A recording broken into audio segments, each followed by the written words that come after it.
नमस्कार, आंखें खोलो इंडिया में आज आपको बताएंगे कब खुलेंगे केदारनाथ मंदिर के कपाट और पीएम मोदी कब करेंगे महादेव के दर्शन। लेकिन उससे पहले देखिए सुबह की 25 बड़ी खबरें।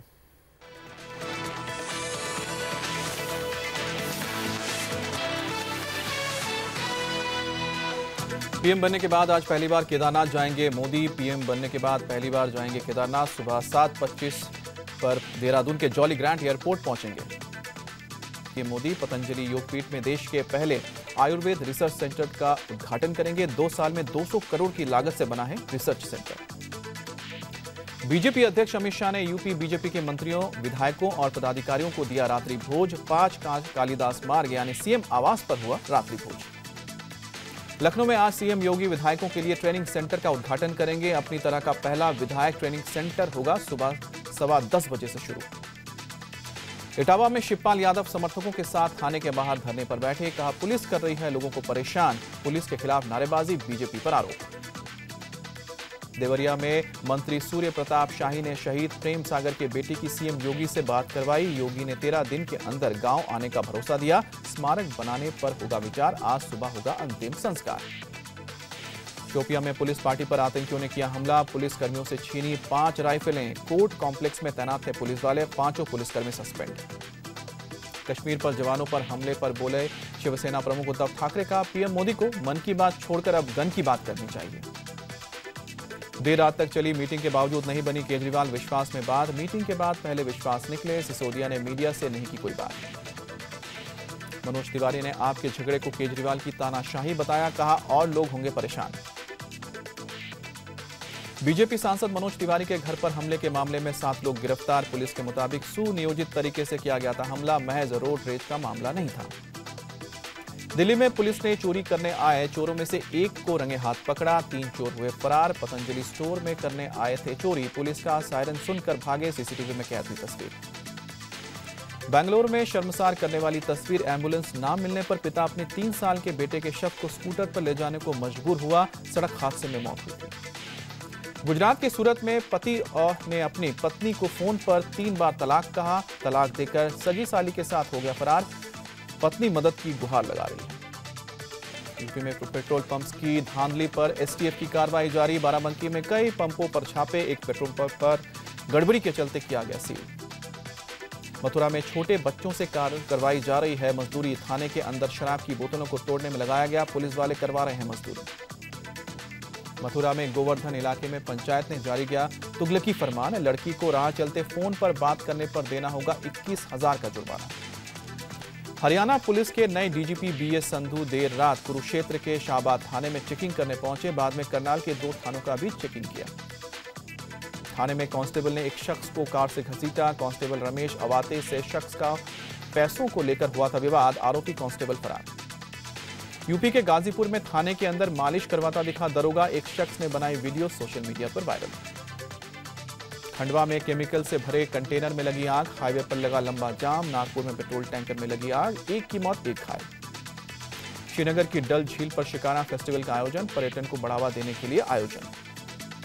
चीन में सालों से ट्रॉली के सहारे नदी पार करने वाले गांव के लिए बनाया जा रहा है पुल। सैकड़ों फीट गहरी खाई को तार पर ट्रॉली की मदद से करते थे पार। लोगों में विकास की जगी उम्मीद।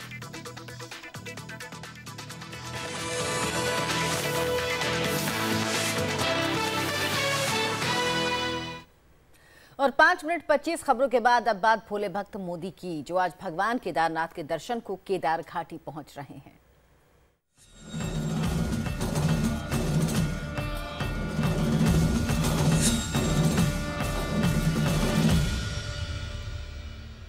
केदार घाटी में भक्तों के लिए आज से पवित्र केदारनाथ धाम के कपाट खुल रहे हैं और आज ही प्रधानमंत्री नरेंद्र मोदी भगवान शिव के दर्शन के लिए केदारनाथ धाम पहुंच रहे हैं। भक्तों के लिए केदारनाथ का कपाट 8:50 पर खुलेगा और पीएम आज केदारनाथ का दर्शन करने वाले पहले भक्त होंगे। ऐसा पहली बार हो रहा है जब केदारनाथ के कपाट खुलने के पहले दिन ही देश के प्रधानमंत्री भगवान शिव के दर्शन करेंगे।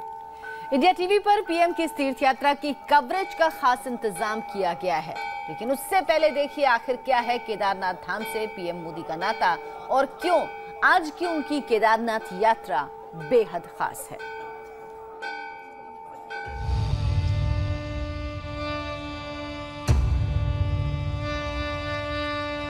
केदारनाथ धाम की मान्यताओं के बारे में अगर हम बात करें तो कहते हैं कि भगवान शंकर के 12 ज्योतिर्लिंगों में से इस स्थान को सर्वोच्च स्थान मिला हुआ है और नर और नारायण की कठोर तपस्या से प्रसन्न होकर भगवान शंकर ने इस ज्योतिर्लिंग को यहीं रहने का, यहीं निवास करने का वरदान दिया था। और कहते तो ये भी है कि केदारनाथ की यात्रा किए बिना बद्रीनाथ यात्रा का फल भी नहीं मिलता है, इसलिए शुरुआत यहां से हो तो उसका फल बहुत बड़ा है।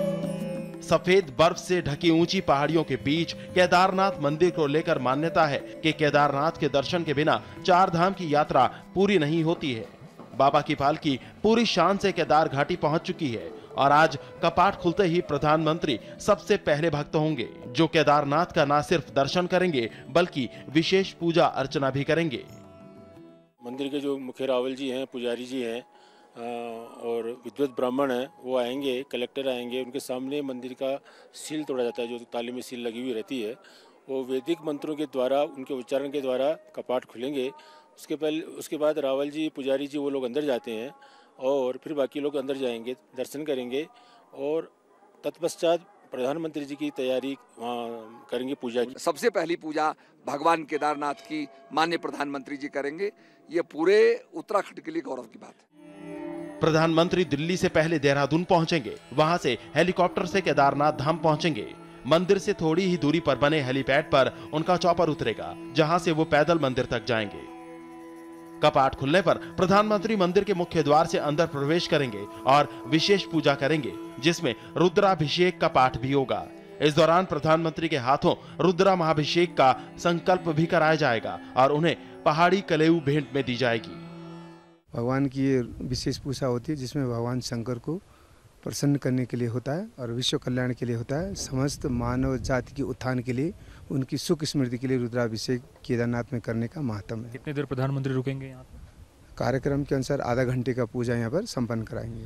जाहिर है देश के प्रधानमंत्री हैं, उनके ऊपर देश की बागडोर है और रुद्राभिषेक जो है विश्व कल्याण के लिए होता है, विश्व उत्थान के लिए होता है। तो निश्चित रूप से प्रधानमंत्री अगर रुद्राभिषेक यहाँ करते हैं तो वो देश के उत्थान, देश के कल्याण के लिए करेंगे।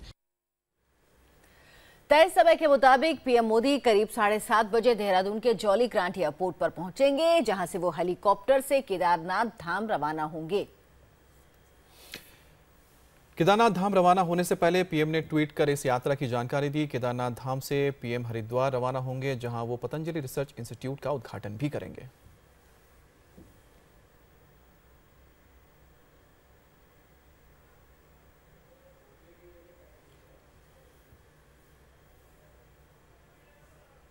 और अब हम आपको दिखाते हैं वो रूट जिससे होते हुए भक्त केदारनाथ के दर्शन के लिए पहुंचते हैं।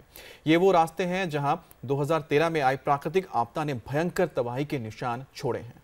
पिछले 4 सालों में सिस्टम से लेकर सुरक्षा के उपायों में बड़े बदलाव किए गए ताकि बाबा के दर्शन को पहुंचने वाले श्रद्धालु सुरक्षित यात्रा कर सकें।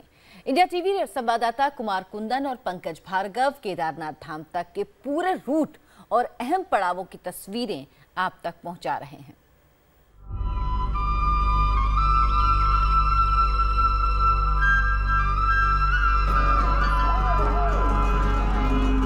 भोलेनाथ के सबसे पवित्र और सबसे मशहूर शिवलिंगों में से एक केदारनाथ की यात्रा आज कपाट खुलने के साथ शुरू हो जाएगी। लेकिन कपाट खुलने से पहले ही सैकड़ों श्रद्धालु बर्फ से ढके रास्तों से होते हुए भगवान शंकर के धाम की यात्रा पर निकल पड़े हैं।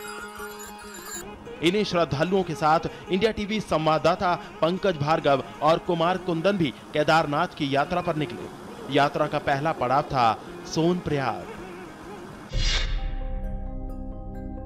2013 के जून महीने की 16 तारीख को आई आपदा ने केदारनाथ की तस्वीर को हमेशा के लिए बदल कर रख दिया। इसी के साथ यहाँ की व्यवस्था भी बदल गई है। अब बिना बायोमेट्रिक रजिस्ट्रेशन के कोई भी यात्री सोनप्रयाग से आगे नहीं जा पाएगा। केदारनाथ जाने के लिए बाकायदा प्रशासन ने खास तरीके के इंतजाम किए हैं, जिसमें सुरक्षा से लेकर लोगों की सुविधाओं का बिल्कुल ख्याल रखा गया है। आपको सुरक्षा जांच से गुजरना पड़ेगा।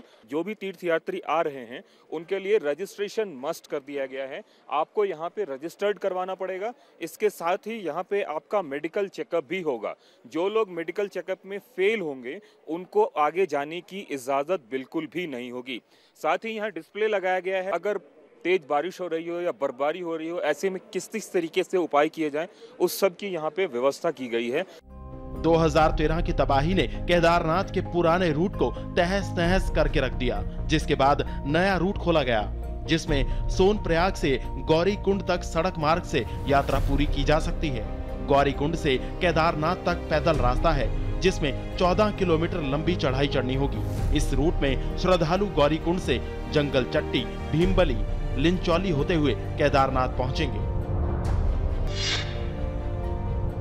इंडिया टीवी की टीम भी सोनप्रयाग से गौरीकुंड तक सड़क के रास्ते निकली।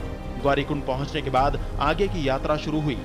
हम जैसे जैसे आगे बढ़े, 4 साल पहले की तबाही की डरावनी यादें दिख रही थी।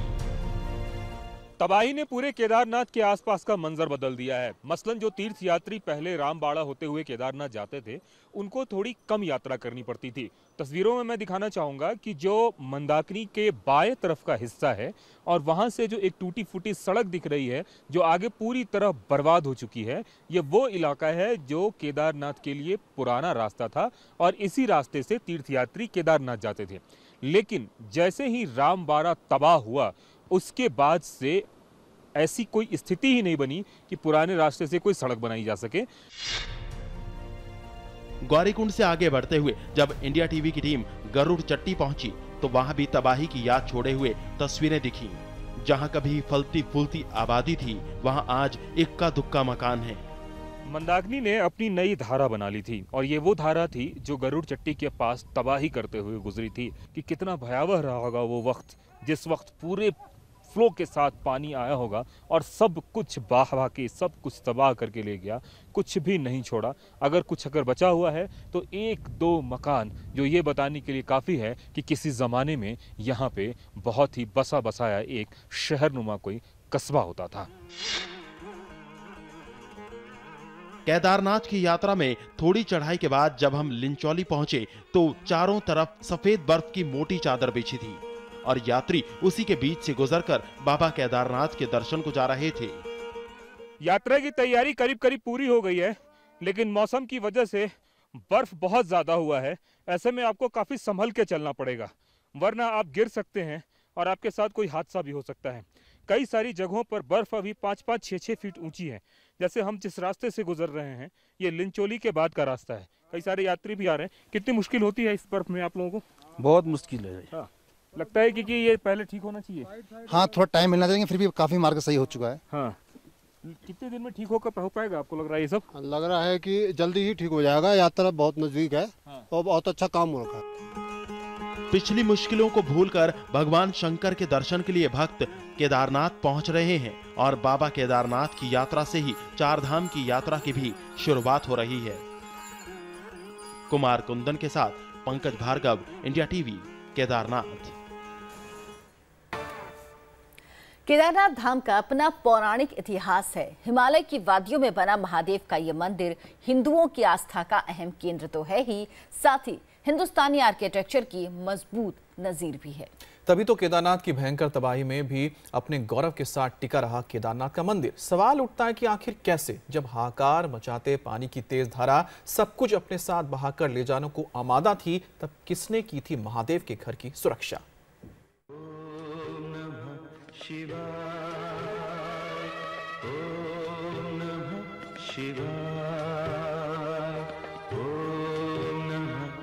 केदारनाथ मंदिर के इतिहास की बात करें, प्राचीन धर्म ग्रंथों में इस बात का जिक्र मिलता है कि केदारनाथ मंदिर का निर्माण 8वीं शताब्दी में हुआ और तभी से लेकर अब तक ये मंदिर यहां खड़ा है।